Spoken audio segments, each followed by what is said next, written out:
Let's just start at the end, shall we? Or what they thought was the end. Picture this, a stuffy lawyer's office, smelling of old paper and even older money. My whole family is there, dressed in their Sunday best, though it was a Tuesday. My son, David, looking every bit the C-suite executive he pretends to be, constantly checking his Rolex. My daughter, Sarah, dabbing at her dry eyes with a silk handkerchief, a performance worthy of a daytime soap opera. And the grandchildren. Oh, the grandchildren. All four of them, a tableau of feigned grief and barely concealed greed. They were all waiting for the reading of my will, Gloria Thatcher's will, each of them mentally spending their inheritance. The only problem? Gloria Thatcher was very much alive and sitting in a Chevy Spark in a parking garage across the street, watching the whole circus on a live feed from a camera disguised as a smoke detector. I had a plan, you see. They thought this was about my death. Oh, honey, this was about their reckoning. If you're ready for this journey, be sure to hit the subscribe button and like this post so you don't miss any updates. And let me know in the comments what city you're watching from. It's always nice to see where everyone is. My story, the real one, doesn't begin in a lawyer's office. It begins in the garden. That was always my sanctuary. My late husband, Robert, used to say I could coax a rose out of a rock. He was a good man, a kind man, and he's the one who made the money they're all salivating over. He built a small manufacturing business from the ground up, and together, we nurtured it like we nurtured our two children. We gave them everything we never had: top-tier schools, European vacations, a safety net so wide you could land a jumbo jet on it. We thought we were doing the right thing. It turns out a life without struggle, without want, can do terrible things to a person's character. It can make them soft, entitled. It can make them forget the value of a dollar and, more importantly, the value of a person. Robert passed away 5 years ago from a heart attack that came out of nowhere. One minute we were planning a trip to see the cherry blossoms in Japan, the next he was gone. And I was alone. Alone with 2 grown children and 4 grandchildren who saw me not as a mother or a grandmother, but as a living, breathing trust fund. David, my son, is 52 but has the emotional maturity of a teenager who just got his first credit card. His entire identity is wrapped up in appearing successful. He drives a ridiculous German sports car he can't parallel park, lives in a glass box of a house that must cost a fortune to heat, and is on his 3rd wife, a woman young enough to be our daughter, named Tiffany. His actual business, a consulting firm, is a black hole that I've been quietly pouring money into for years to keep him from utter humiliation. He doesn't think I know. He thinks I'm just a silly old woman who signs the checks. He called me once a week, a call that was so predictable I could set my watch by it. 5 minutes of feigned interest in my hydrangeas, followed by a casual, "Oh, by the way, Mom, we've hit a bit of a cash flow issue." Then there's Sarah. My daughter, 48, is a professional victim. Her life is a constant drama of her own making. Everyone is always out to get her. Her husband left her because she was having an affair, a detail she conveniently omits. Her friends are all toxic because she creates chaos wherever she goes, and her career as an artist has stalled because she spends more time complaining about the art world than actually painting. She lives in a sprawling house I bought for her, crying poverty while wearing $1,000 shoes. Her calls were always emergencies. "Mother, the roof is leaking, and the contractor says it's a fortune." Or, "Mother, I need to go on a wellness retreat to realign my chakras. It's a medical necessity." I was her emotional and financial crutch, and she leaned on me with the full weight of her manufactured misery. And the grandchildren. Oh, the apples didn't fall far from the tree. David's 2 boys, Chad and Kyle, are in their mid-20s. Chad, the elder, is a lifestyle influencer, which as far as I can tell means he takes pictures of himself in expensive clothes in exotic locations, all funded by the Bank of Grandma, and writes captions like, "Live your best life." He wouldn't know a hard day's work if it hit him in his perfectly sculpted face. Kyle is the entrepreneur.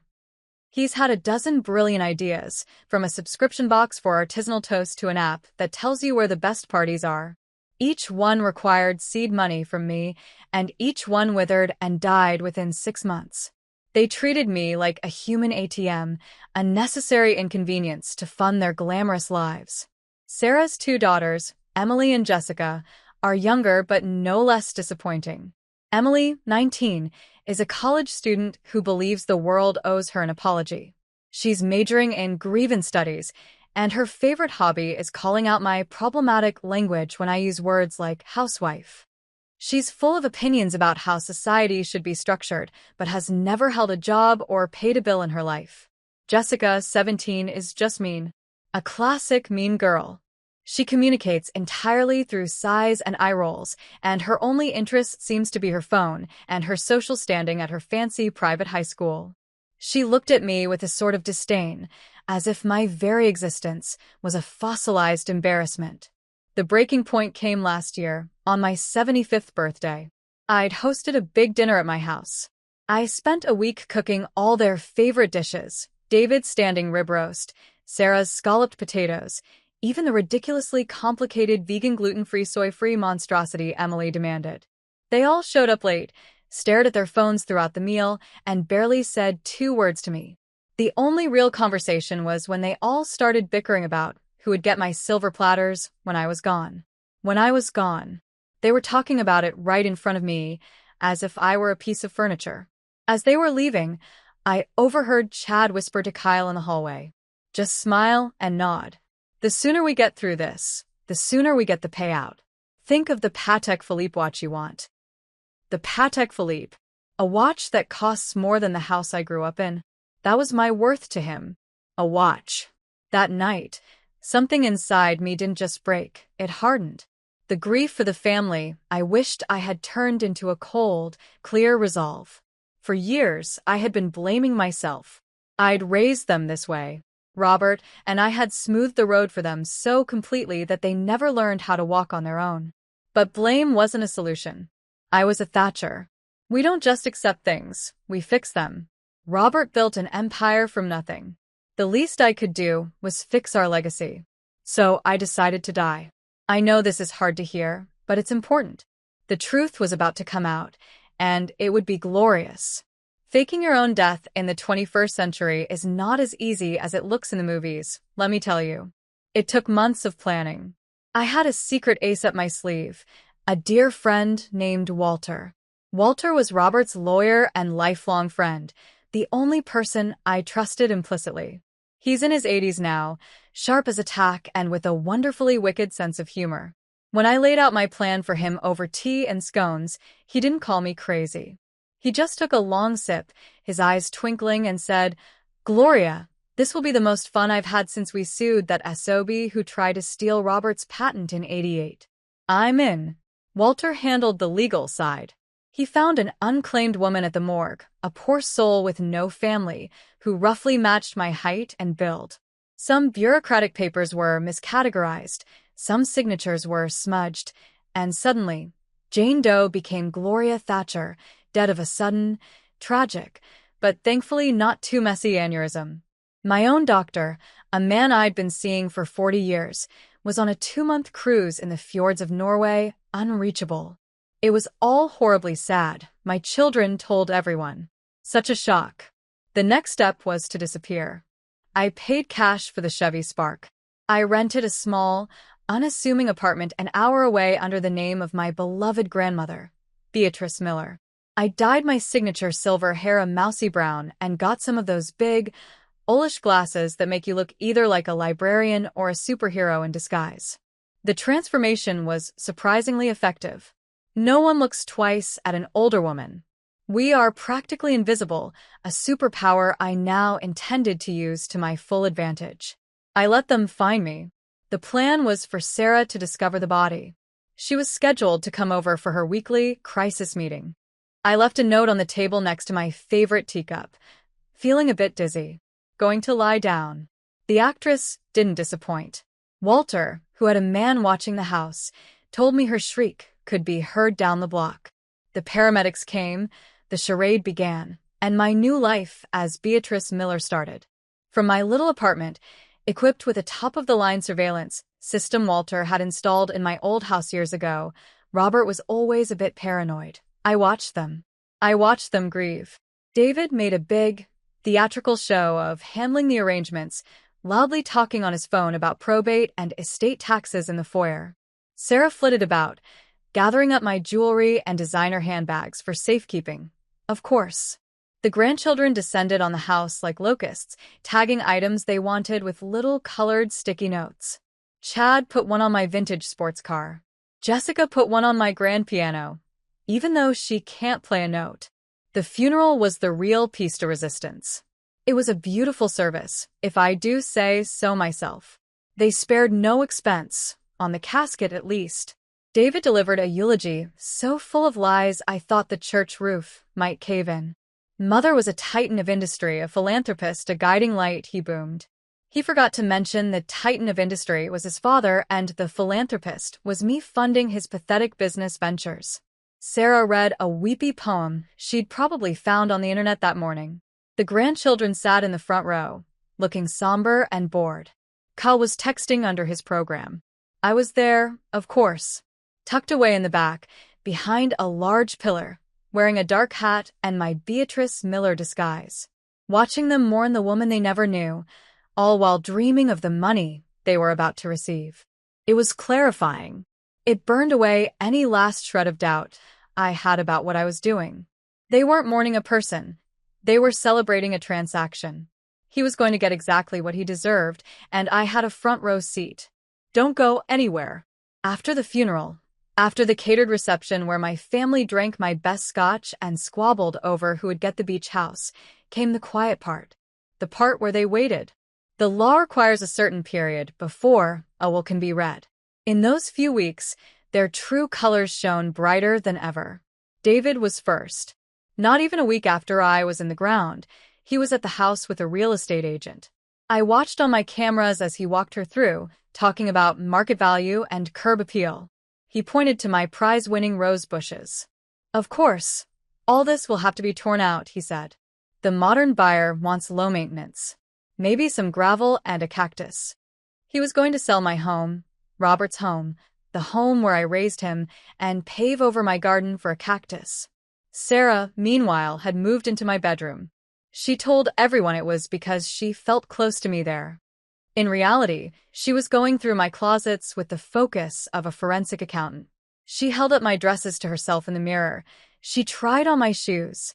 She even found Robert's old cigar box where I kept my special occasion jewelry. She didn't know that the real stuff was in a safe deposit box, and what she was admiring were mostly high-quality fakes I wore when I traveled. Watching her drape a worthless glass necklace around her neck, as if it were the Hope Diamond, was almost comical. The grandkids just wanted cash. I could hear their phone calls on the bugs Walter's security guy had planted.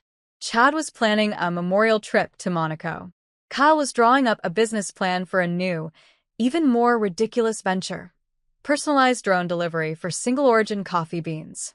Emily wrote a scathing blog post about the problematic nature of inherited wealth, while simultaneously texting her sister about how she was going to use her share to fund a year abroad without having to get a job. And Jessica? She was just planning a shopping spree. No one cried. No one shared a fond memory. No one looked at a photograph of me with anything resembling sadness. Their grief, if it ever existed, had a shelf life of about 48 hours. Now it was just business. So here we are, the day of the reading. My family, all gathered. Walter, looking appropriately grave, is sitting at the head of the conference table. My ashes, actually a very nice mix of sand and dust from my vacuum cleaner bag, are in a ridiculously ornate urn on the credenza. David is tapping his fingers on the polished wood. Sarah is reapplying her lipstick. They think they've won. They think the story is over. They have no idea it's just beginning. Walter is about to hand each of them a sealed envelope. Inside isn't a check. Inside is a test. My test. The first step in a plan to give them one last chance to save themselves. And if they fail, well, that's when the real fun begins. I settled back in the driver's seat of my Chevy Spark, took a sip of lukewarm coffee from my thermos, and smiled. Let the games begin. The air in that conference room, even viewed through the slightly grainy feed on my little monitor, was thick enough to slice.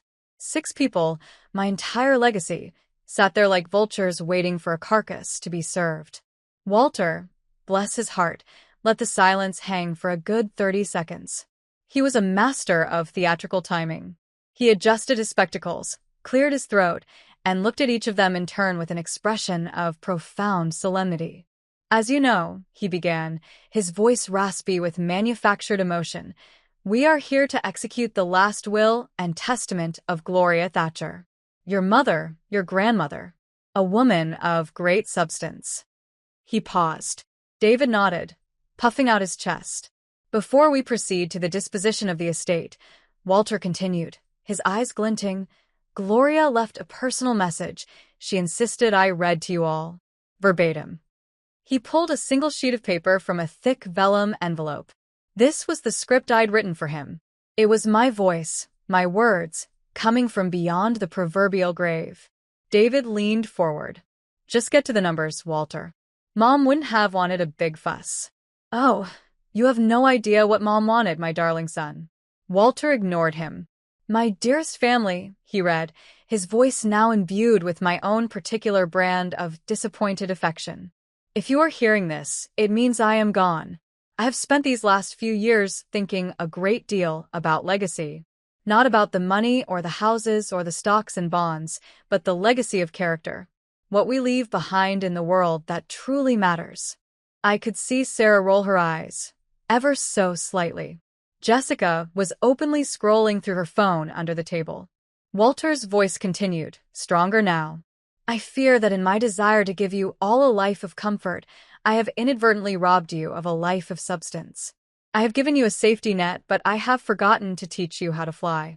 This is my greatest regret, and it is a mistake I intend to rectify. Now, from here. He cleared his throat again. Therefore, my estate will not be distributed in the traditional manner. It will be earned. The shift in the room was instantaneous.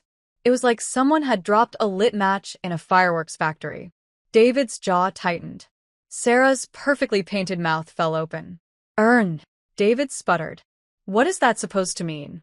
We're her children. Walter held up a hand. The terms are quite clear, David. Gloria has established a test. A series of individual tasks. One for each of you. You will have 30 days to complete your assigned task to my satisfaction. If, and only if, every single one of you completes your task, the estate will be divided equally amongst you, as originally outlined in the preliminary documents.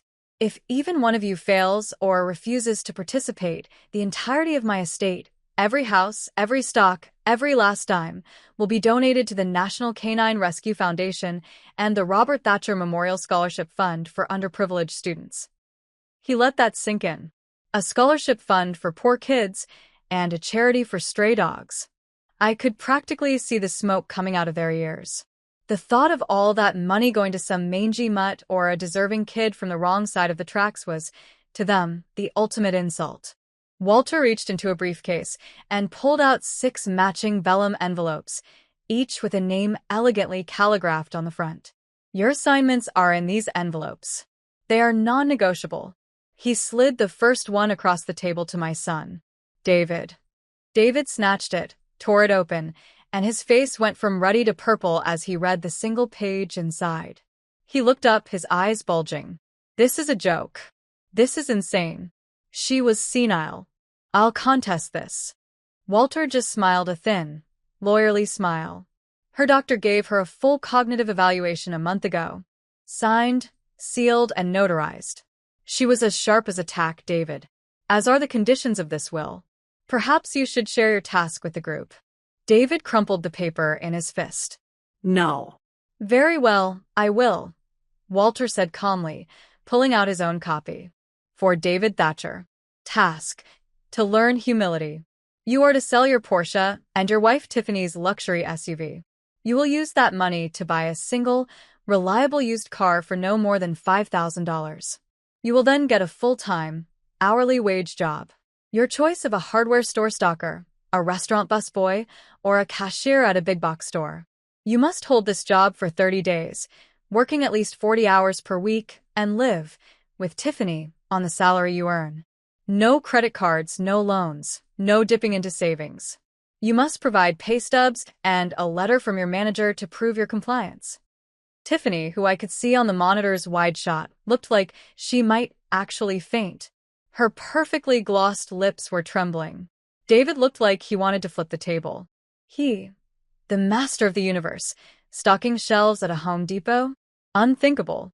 And just when he thought he had me cornered, he forgot who he was dealing with. Stay with me because you'll be interested to see how it all ends. Next, Walter slid an envelope to my daughter, Sarah. Sarah opened it delicately, as if it might bite her. Her expression curdled from self-pity to outright horror. She started to sob. Real tears this time, not the crocodile variety I was so used to. This is cruel. She knew about my anxiety, my delicate constitution. This is abuse. From the grave, Walter, unimpressed, read her task aloud. For Sarah Jennings. Task: to learn perspective. You are to volunteer a minimum of 160 hours, that's full-time, over the next 30 days at the downtown St. Jude's Soup Kitchen and Homeless Shelter.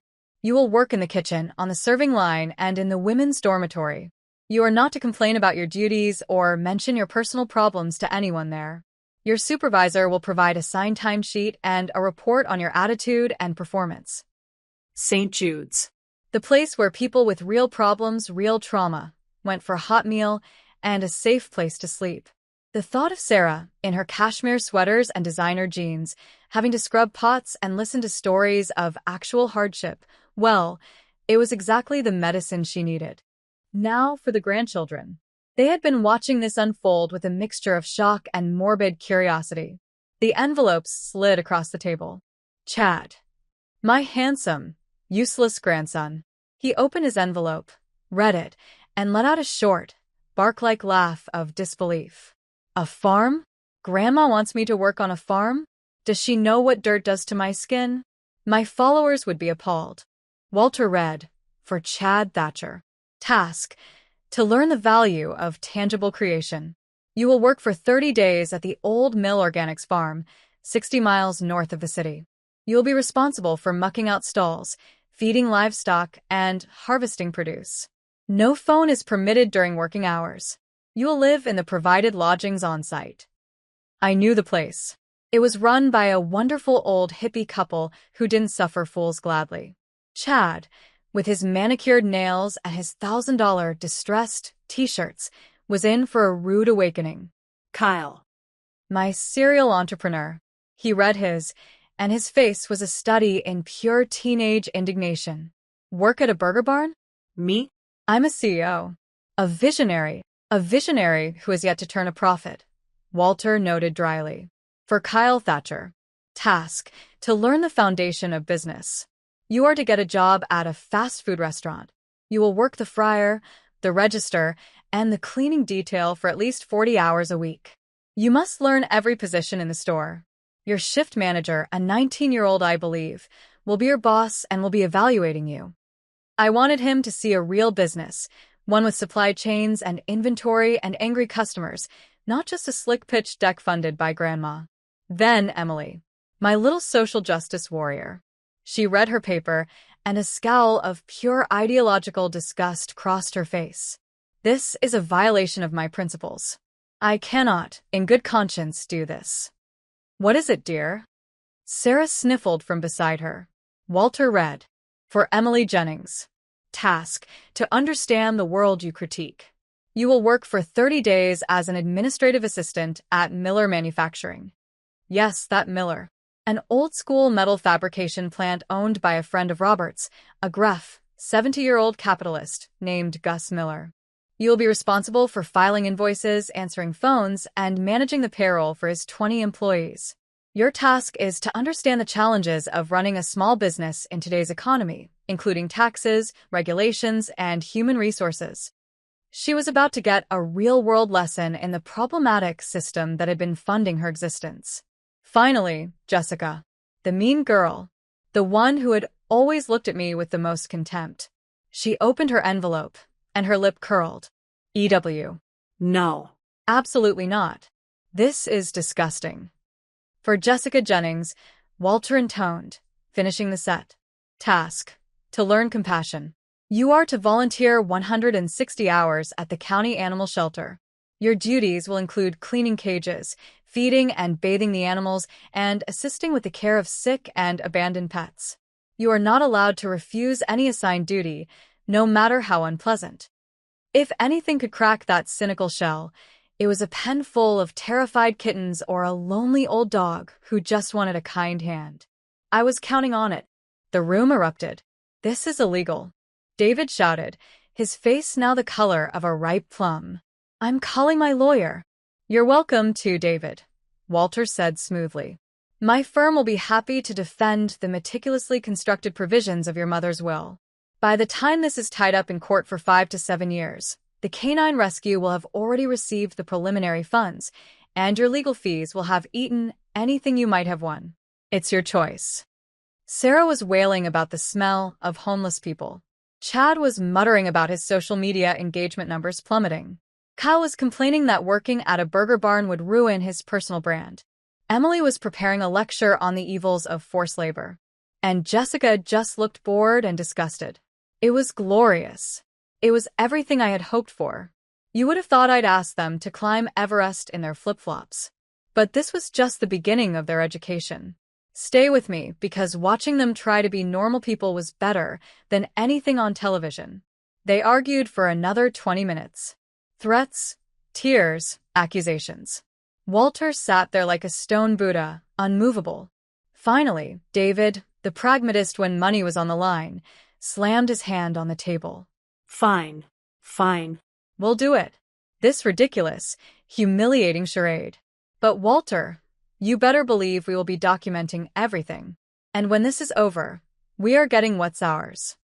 He shot a venomous glare at his sister and his children. "And none of you are allowed to screw this up. Do you understand me? For 1 month, we do what the crazy old woman wanted." Crazy old woman. Charming. One by one, they stormed out of the conference room. I watched them go on my monitor, their faces a gallery of greed and resentment. They didn't see this as a chance for redemption. They saw it as a prison sentence, a 30-day ordeal to be endured before they could get back to their real lives and cash the checks. They hadn't learned a thing yet, but the seeds, tiny, spiky, and uncomfortable, had been planted. From my perch in the Chevy Spark, I knew this was far from over. This was the end of the beginning. Now they had to actually do it. Well, the first week of what I privately called the Great Thatcher Re-Education Project went about as smoothly as a porcupine in a balloon factory. I had a multi-screen setup in my little command center apartment that would have made the CIA jealous. I had access to the cameras at my old house, but the real gold came from the daily reports. Walter had hired a discreet private investigator, a former police detective named Mike, whose job was to make the rounds and get updates from the supervisors at each location. My little flock had been released into the wild, and I was watching them through the eyes of their zookeepers. Let's start with David. The first call Mike made was to a used car dealership on the seedy side of town. He'd followed David there after watching him, a grown man of 52, have a near-total meltdown at the Porsche dealership. Apparently, the trade-in value was a deep and personal insult. David had to sign the papers selling the Chariot that was his entire personality, and his wife Tiffany cried so hard her eyelash extensions started to peel off. It was a tragedy of Shakespearean proportions. Now, at Honest Abe's Auto Emporium, David was trying to buy a car with a $5,000 limit I'd set. You would have thought he'd been asked to perform open-heart surgery on himself. He walked around the lot, poking at 10-year-old Toyotas and Hondas like they were alien artifacts. He kept talking about torque and handling to a salesman whose teeth were the color of old corn. Finally, he settled on a beige 2012 Toyota Camry. It was the most boring, reliable car on the lot. A car for a person who has places to be, not a person who needs to be seen. He paid in cash, looking like he was handing over a kidney. His first day at Big AL's Hardware and Garden was even better. Mike's report was so detailed, I could almost smell the sawdust and fertilizer. David showed up in chinos and a polo shirt, looking like he was about to play 9 holes at the country club. His manager, a fireplug of a woman named Maria who had worked there for 20 years, took one look at him and said, "Nice shoes. They'll be ruined in an hour. Aprons in the back. You're on fertilizer duty."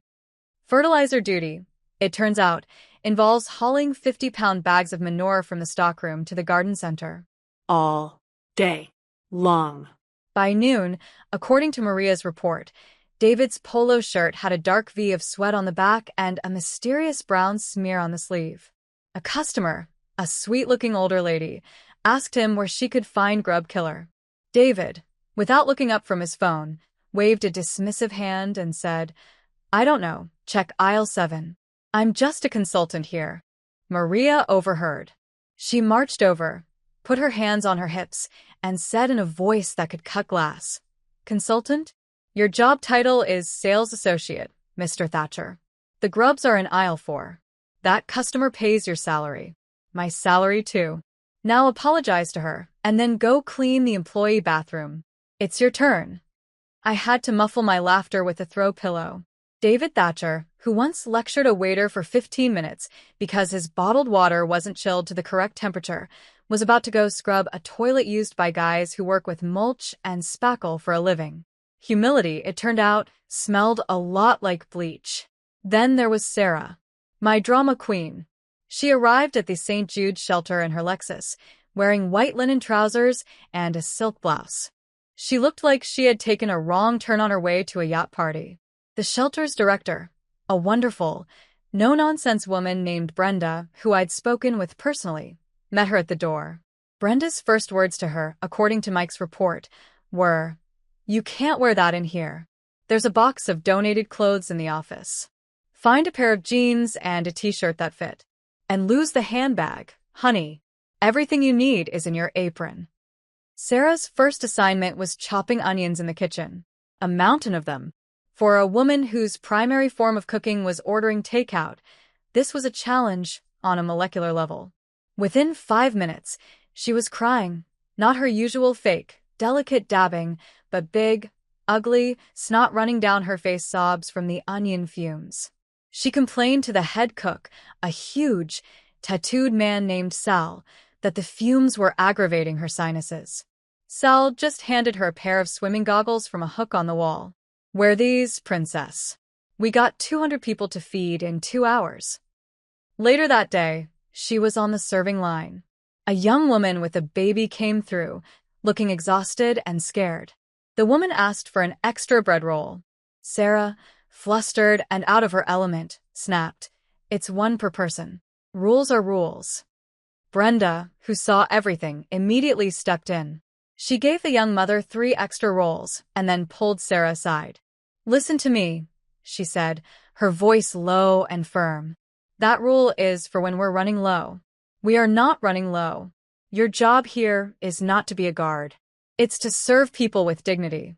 You see a mother with a hungry baby, you give her the extra roll. It's called compassion. Look it up. I know it sounds like I was just enjoying their suffering. And, okay, maybe a tiny part of me was the part that had been hosting birthday dinners no one wanted to attend. But this was about more than just punishment. This was tough love on a biblical scale. And it was about to get a whole lot tougher for the younger generation. Chad, my influencer, was experiencing life without a filter. Literally. He arrived at Old Mill Organics, and his first question to the owner, a wizened farmer named Jeb, was, "What's the Wi-Fi password?" Jeb just laughed, a deep belly laugh, and handed him a pitchfork. "Password is get to work," he cackled. Mike had sent me a few photos that were just priceless. Chad, in designer overalls he must have ordered online, trying to wrangle a stubborn goat. Chad accidentally stepping in a cow pie and looking like he might vomit. His first assigned task was mucking out the pigsty. He tried to do it while wearing rubber gloves and a face mask, gagging theatrically the entire time. Jeb's wife, a kind but firm woman named Martha, told him the pigs wouldn't be offended if he just held his breath and shoveled. Chad's social media went silent for the first time in 5 years. There was no living his best life in a pig pen. His brother Kyle wasn't having much more fun. The 19-year-old manager at Burger Barn, A kid named Kevin took an instant dislike to Kyle's smug, "I'm better than this" attitude. Kevin put him on the fryer station during the lunch rush.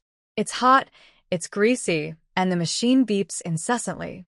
Kyle managed to burn 2 entire baskets of fries and undercook a batch of chicken nuggets, earning him a loud reprimand from Kevin in front of a line of hungry, impatient customers.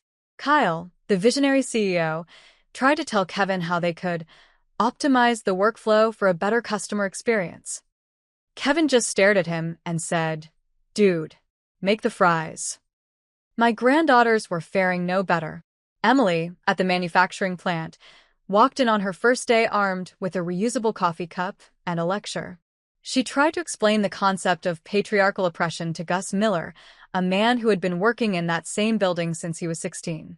Gus just nodded, handed her a stack of invoices from 2003 that were about 3 feet high, and said, "Great. You can dismantle the patriarchy after you alphabetize these by vendor. Hop to it."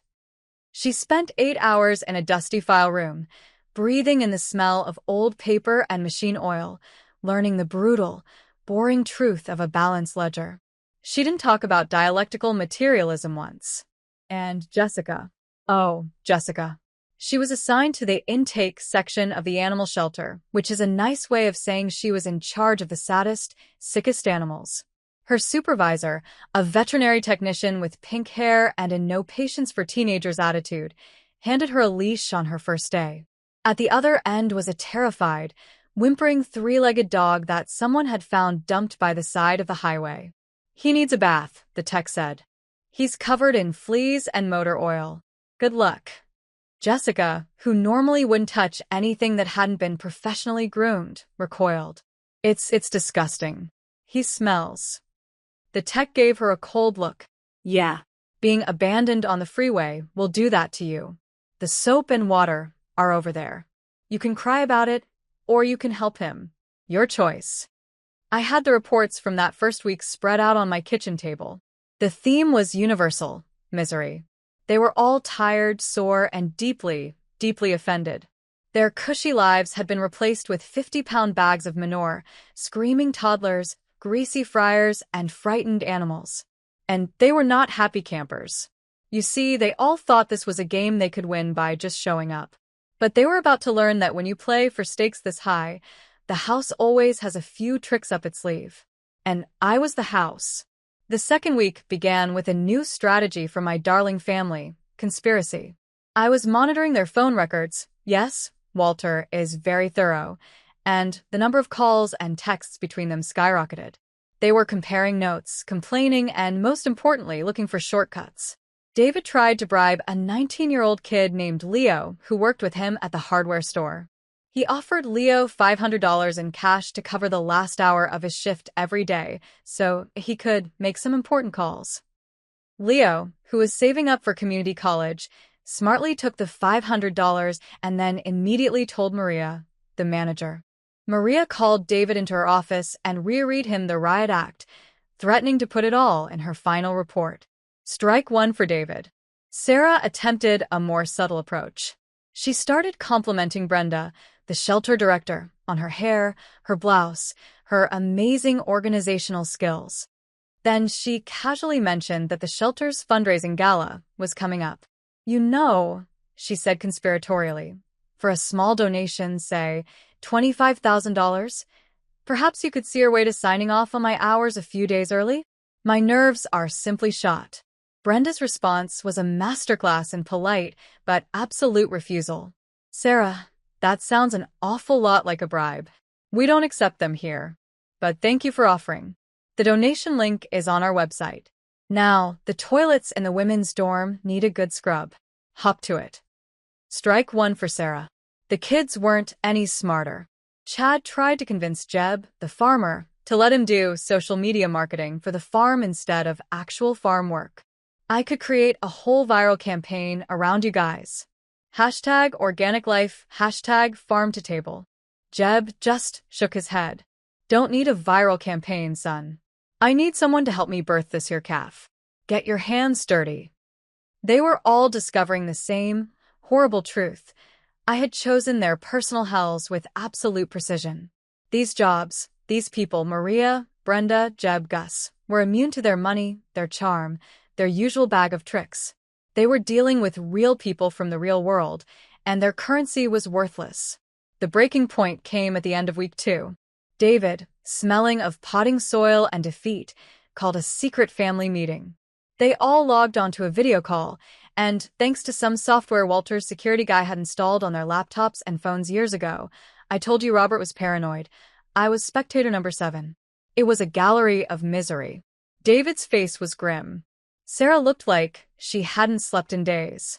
Chad had a sunburn, Kyle had a new pimple on his chin, Emily looked shell-shocked, and Jessica was actually fidgeting, a sign of true distress for her. "This isn't working," David said, his voice low and angry. "Her plan, this ridiculous circus, is designed for us to fail. We can't get around these people. They're incorruptible."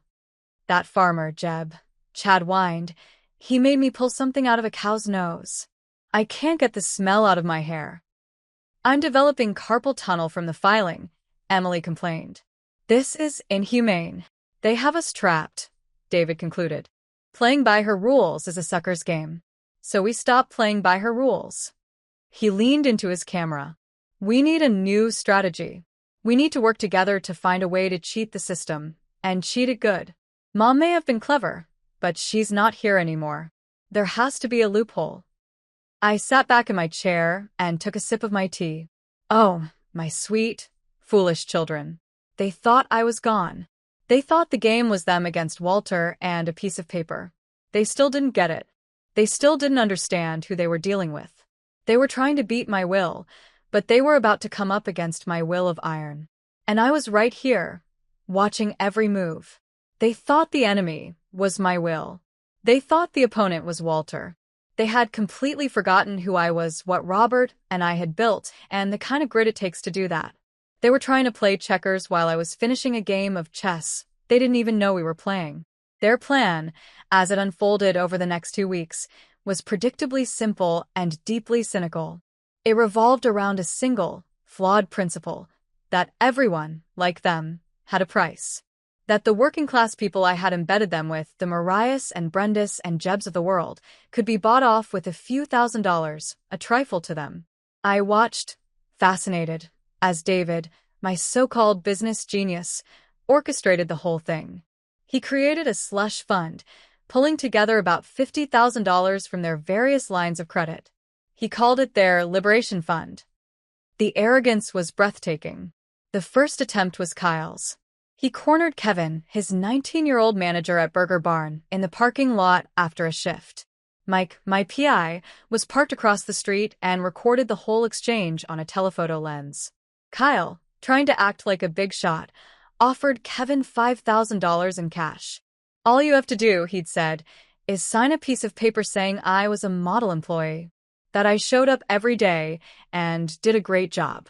Easy money, right?" Kevin, who was working 2 jobs to help his mom pay rent, just looked at the envelope of cash. He looked back at Kyle's smug face. And then he did something that made me want to cheer in my little apartment. He took the envelope, pulled out his phone, and took a picture of the money and Kyle holding it. Then he said, "Thanks for the evidence. I'm showing this to corporate. Now get out of here before I call the cops." You could see the color drain from Kyle's face. He snatched the money back and practically ran to his car. The visionary CEO, routed by a teenager with a spine. The others weren't any more successful. Chad offered Jeb and Martha a ridiculous sum to sign his paperwork and backdate it so he could leave early. Jeb listened patiently, then pointed to a field that needed plowing. "See that field, son? Takes 3 days of hard work to get it ready for planting. Some things money can't speed up. The tractor keys are in the barn." They tried bribing nurses' aides, junior administrative staff, and shelter volunteers. They got the same answer everywhere. A cold stare, a shake of the head, a door shut in their face. It was incomprehensible to them. These people, who had so much less than they did, were turning down thousands of dollars.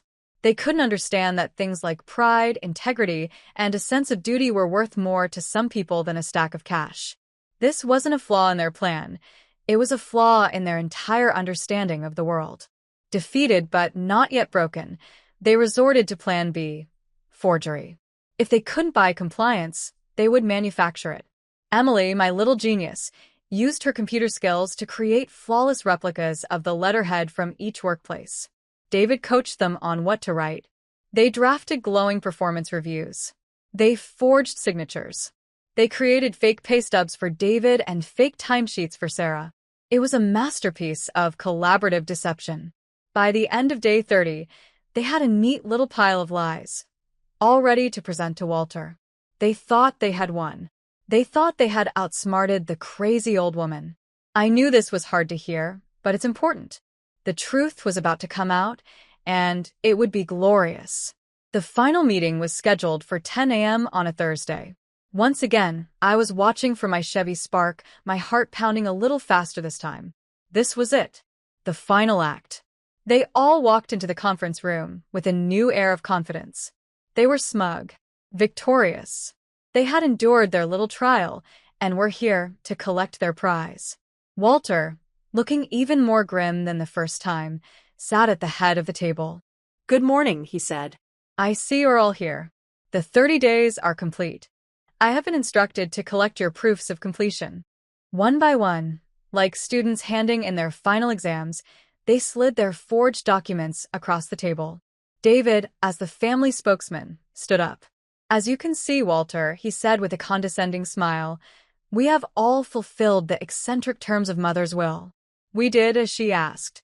Now, it's time for you to do your part.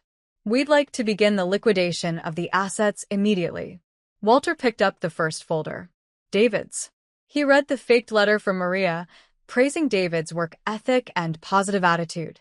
He looked at the perfect, laser-printed pay stubs. He adjusted his glasses, looked over them at David, and said, "This is a very impressive letter, David. Truly glowing. There's only one problem with it." "And what's that?" David asked, his smile faltering. "Maria can't write," Walter said calmly. "She's dyslexic. Her husband has to fill out all her paperwork for her. And her husband's signature looks nothing like this. But you know what she can do? She can leave a voicemail." Walter pressed a button on a small digital recorder on the table. Maria's loud, clear, no-nonsense voice filled the room. "Mr. Franklin, that Thatcher boy tried to bribe my Leo and then didn't show up for the last week and a half. Said he had a family emergency. If you ask me, he's a lazy, entitled toad. You can tell his mother's estate that." Oh, wait. The silence was deafening. David's face had gone the color of ash. Walter picked up the next folder. Sarah's. "And Brenda at the shelter. She was so impressed with your performance, she sent me an email. In fact, she attached the security camera footage from the front desk for the last 2 weeks, which shows you, well, not there." He went on, dismantling their lies one by one with cold, hard, irrefutable proof. Chad's forged report was contradicted by time-stamped photos Mike had taken of him sunbathing by a motel pool 60 miles away from the farm. Kyle's evaluation was undone by Kevin, who had filed a formal harassment complaint. Jessica's volunteer sheet was worthless because the supervisor she'd forged the signature of had been on vacation in Florida for the past week. A fact Mike had confirmed with her own vacation photos on social media. It was a complete and utter massacre. He had them. I had them, trapped in a web of their own deceit. When he was done, Walter folded his hands. "You have all failed to meet the conditions of the will. Every single one of you. As such, the default clause is now triggered. As of this moment, the entirety of the Thatcher estate, valued at approximately $62 million, is being transferred into a trust for the designated charities. You get nothing, not a dime." They just sat there, stunned into silence. Their smugness had evaporated, replaced by a cavernous, horrified despair. They hadn't just failed. They had been caught, exposed, and humiliated. This was the moment I'd been waiting for. This was rock bottom. Slowly, the door to the conference room opened. They didn't look up at first. They were too lost in their own shock. I stood in the doorway for a moment, just looking at them. My family. Broken, beaten, and finally quiet. I was no longer Beatrice Miller. My hair is back to its usual silver, styled perfectly. I was wearing one of my favorite Chanel suits and the diamond earrings Robert had given me for our 40th anniversary. I was Gloria Thatcher, and I was back from the dead. Walter was the first to speak. Ah, Gloria. I was wondering when you'd join us. 6 heads snapped up. 6 pairs of eyes widened in disbelief. 6 mouths fell open. Sarah made a small, strangled gasping sound. David just stared, his face a mask of confusion. It was Jessica, my cold, cynical Jessica, who whispered the words. "Grandma?" "Hello, darlings," I said, walking into the room and taking a seat at the table. "Don't look so surprised. You didn't really think it would be that easy, did you?" The eruption I expected never came. There was no anger, no shouting. Just a profound, world-altering shock. Sarah started to cry, but this time it was real. Heaving, gut-wrenching sobs. She slid out of her chair and onto her knees, crawling over to me and burying her head in my lap. "You're alive," she wept. "Oh, Mom, you're alive." And in that moment I knew. I had won. Not the money, not the argument. I had won her back. David just kept shaking his head. How? "The hospital, the funeral, we saw you." "You saw a carefully constructed illusion, David," I said gently. "One you were all too willing to believe because the payoff was so great. I needed to know the truth. I needed to see what was in your hearts when you thought no one was looking. And I did." I looked around the table at each of them, my lost, broken children. This wasn't about the money. The money is just paper. This was about you. It was about the people you were becoming, and I couldn't stand by and watch it happen. It was my fault for making you weak, so it had to be my job to give you one last chance to be strong. I explained everything. My plan, my disappearance, the cameras, the private investigator. They just listened, the fight completely gone out of them. They weren't seeing the money they'd lost. They were seeing the mother and grandmother they had nearly lost and had never truly appreciated. The weeks of struggle, of being confronted with the reality of a world that didn't cater to them, had done its work. It had tilled the soil. They had failed my test, yes. Every single one of them. But in doing so, they had finally learned the lesson. When I was done, a different kind of silence fell. It wasn't despair anymore. It was thoughtful. Chad, my superficial influencer, looked at his hands, calloused and rough from his brief stint on the farm. "Birthing a calf," he said quietly, to no one in particular. "That was real." Jessica sniffled. "There was a 3-legged dog at the shelter. Someone adopted him." I cried. It wasn't a perfect, magical transformation, but it was a start. A crack in the gilded cage they had lived in their whole lives. "The will stands," I said firmly. "The money is gone. It's going to the dogs and the scholarships as it should. Your inheritance is not a number in a bank account. It's this. A second chance. A family that is finally actually here for each other."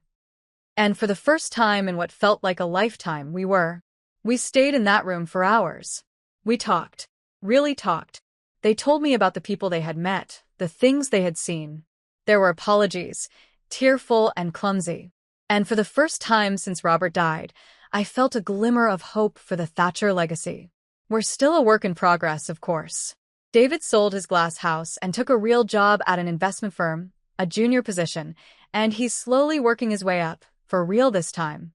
Tiffany left him, which was probably for the best. Sarah is now the full-time volunteer coordinator at St. Jude's Shelter. She found her purpose.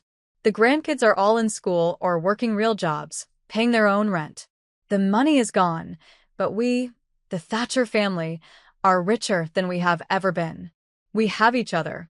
So, that's my story. It was a crazy, improbable, and utterly necessary journey. I took a tremendous risk, and it paid off in ways I never could have imagined. Now I have a question for all of you. What would you do if you were me? My grandmother told me this story. Thanks for watching this video. Bye bye.